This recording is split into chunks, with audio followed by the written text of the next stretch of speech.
All right, so Detroit, I mean, Detroit's treating you pretty good. I mean, again, you're getting some gigs. You are being booked. You decided to pick up the bags, go to Chicago, and it's just a whole different type of scenario there. So talk about some of the jobs that you were doing, odd jobs that you were doing, and then just kind of some of the scene there of how, open mics that you were doing. Yeah, I worked more jobs when I moved to Chicago than like most people have in their entire life. Okay, so I'd be working the brunch shift as a bartender, change clothes in the bathroom at that joint, go to the next job, and I'm busting tables at a high-end restaurant. I quit both. I got out of the restaurant game completely, and I was selling windows door to door.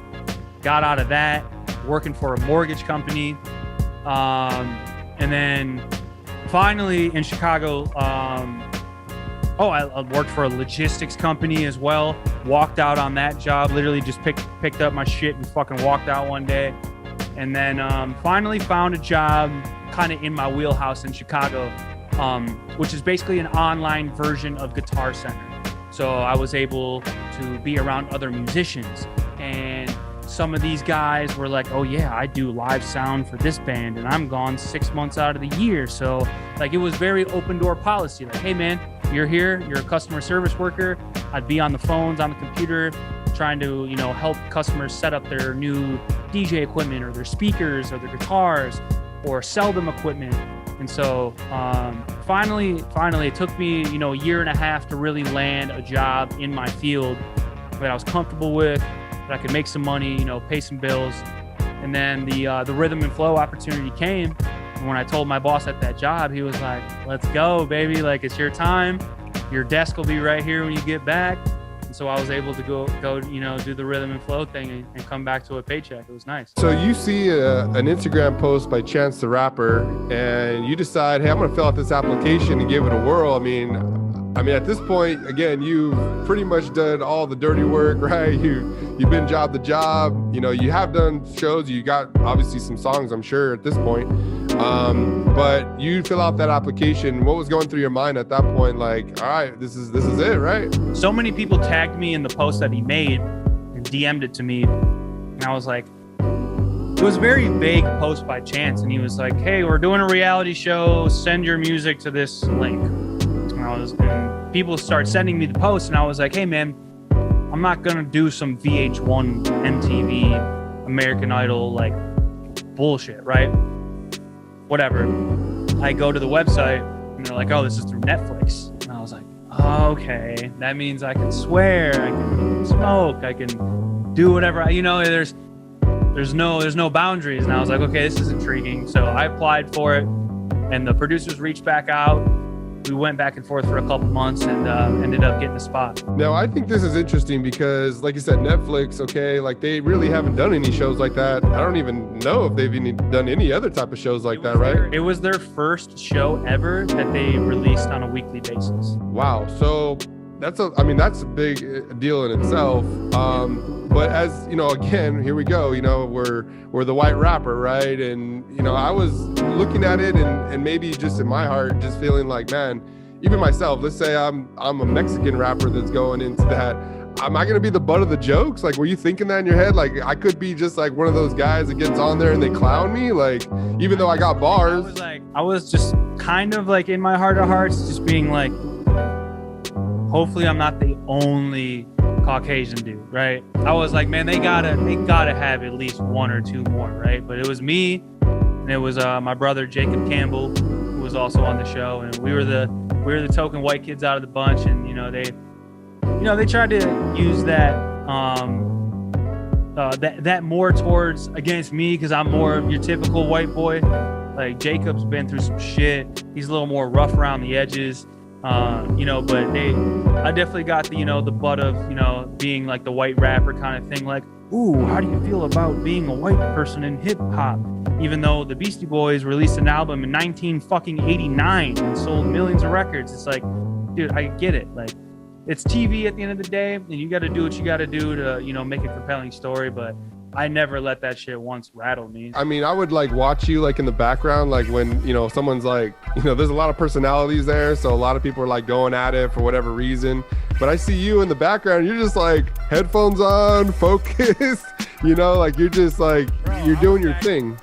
People were making fun of me because I was backstage meditating before like each challenge and each performance, and I'd have fucking like 50 Cent Many Men playing in my ear like while I'm meditating, like, you know, like just getting ready for battle kind of shit. Like, no, it is what it is, man. Like, I wasn't gonna go up there and make with a whack song or a whack verse. Like, you know, they had, you know, someone was gonna have to get me out of there because like I was gonna bring my A game every time. Yeah, and then I think even like Cardi B at one point, she calls you like what, Bill Gates' son or something like that, like a total insult. It was like, wow, you know, like, I mean that could just ruin you right there, right? Because like everyone's kind of you're already kind of against the grain as it is. But I feel like again, you seem very focused on there. You nailed everything that they requested of you, which is, I think, is a really tough contest because not everybody's a battle rapper, right? They had the battle rap. You did that. I've never battled anybody in my life. Like, I've never done that shit. But I've seen 8 Mile. You know what I mean? Like, I know what it's like to be the underdog, right? Like, I know what it's like to. I study battle rappers. Like, I know Disaster. I know DNA. I know.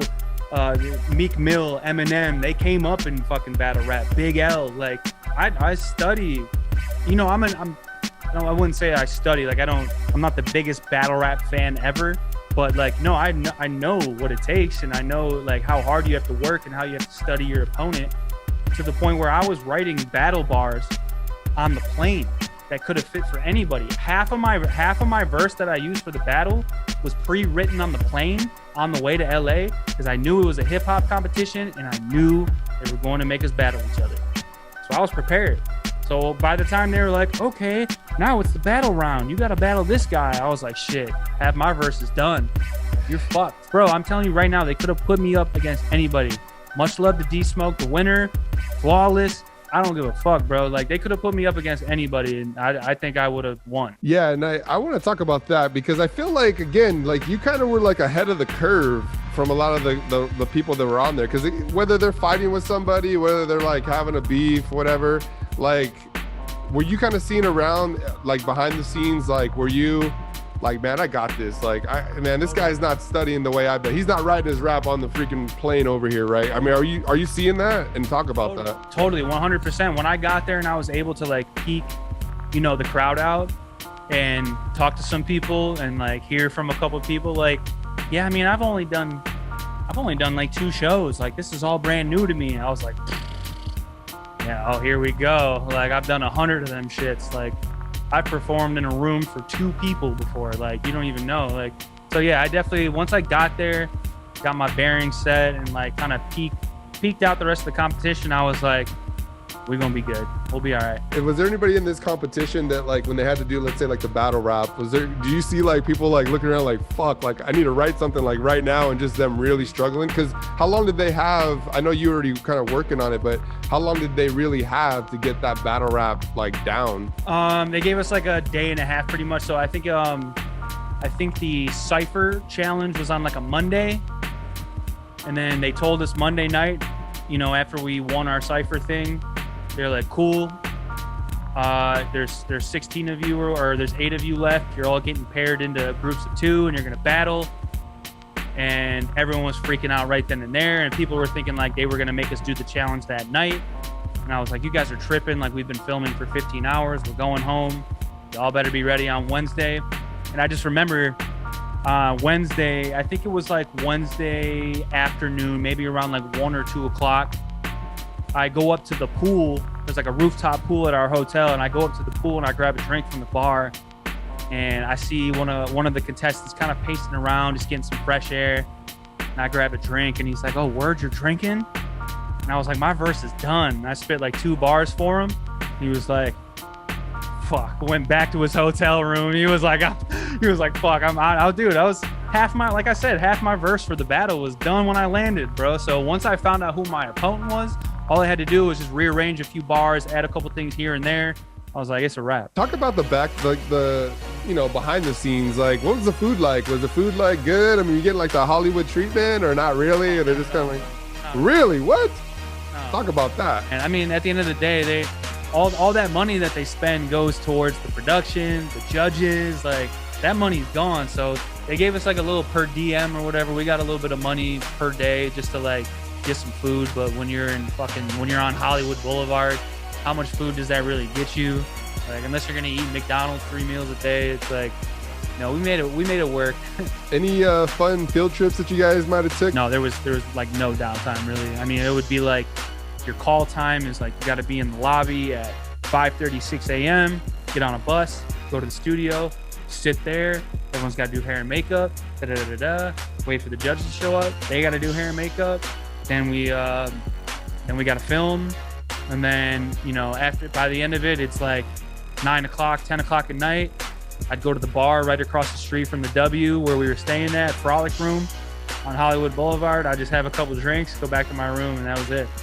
Wow. I wasn't so like, a lot of people were out there like socializing and like sticking together and hanging out and doing shit, and I was like, it's battle mode. Like, I'm going to have drinks with my headphones in by myself and looking at random shit and then going back to my room. Like, that was it. Man, that's awesome.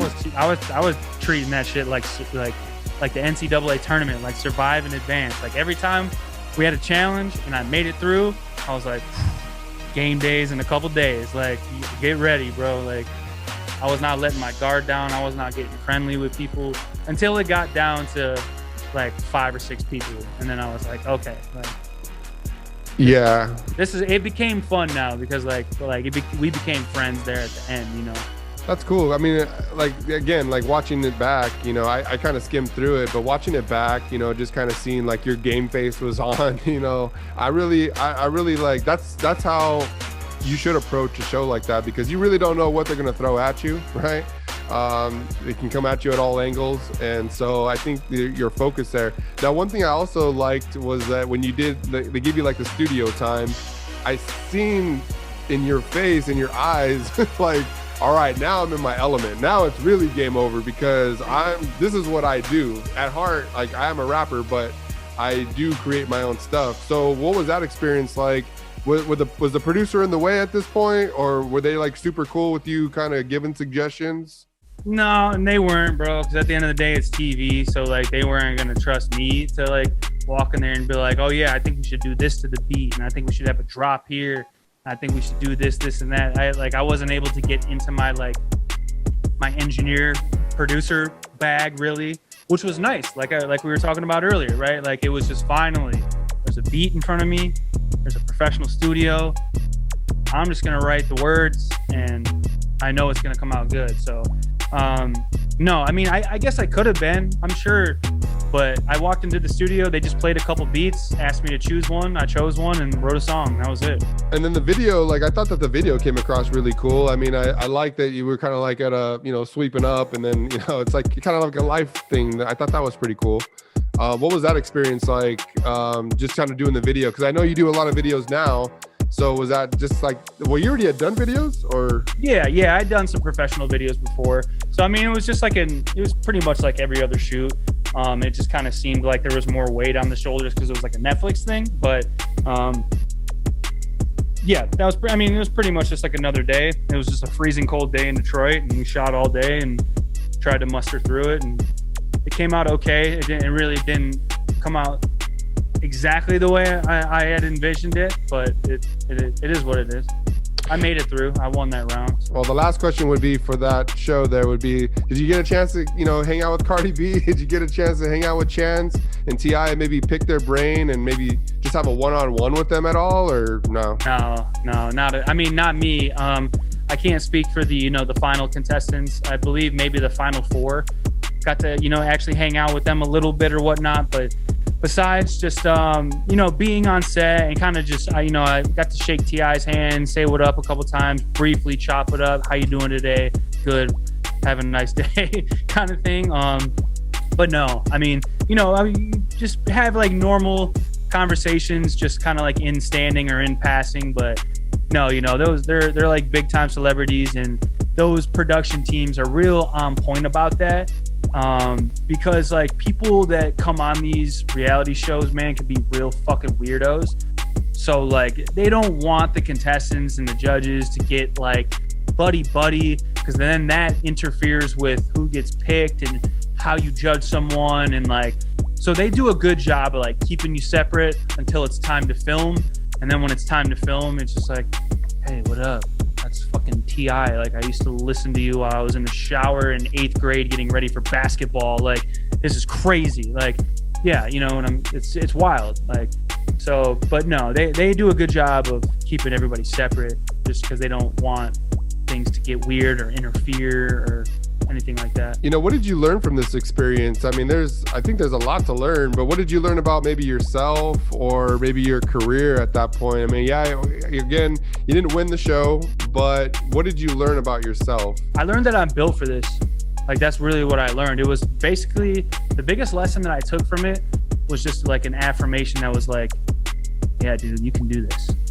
Like any negative doubt that I had of like working 2 jobs in Chicago or like, man, maybe I should give this up and get my fucking real estate license. Like, it was that final thing that I needed to be like, yo, man, you can do this for a living. You can be really good at it. You can excel. You can be one of the greats. And that was really all I needed. It was just that little dose of, you know, Hollywood or, you know, recognition from legends like, you know, Grammy winners like T.I., Chance, and Cardi, or whatever you want to call it. It was just that affirmation of them telling me like, yo, that was fucking dope. I was like, cool, that's it. Hey, Sam, I need you to pull a double tonight.